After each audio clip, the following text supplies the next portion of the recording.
Okay, Yanmar 2GM20F winterization.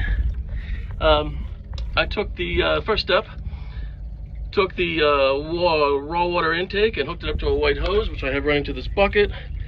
I'm now filling that bucket with fresh water. As I said earlier, I'm killing two birds with one stone, since the marina has already turned off its water for fear of freezing.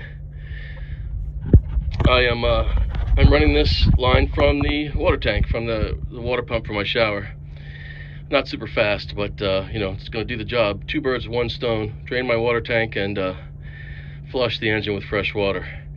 The next step after this is going to be filling this bucket. Once we've flushed the engine with fresh water and a little bit of this magic, then we're going to stop the engine and repeat the same process, but with this pink antifreeze right here, non-toxic, etc. Freezer band to protect the engine this winter from freezing when it gets really cold.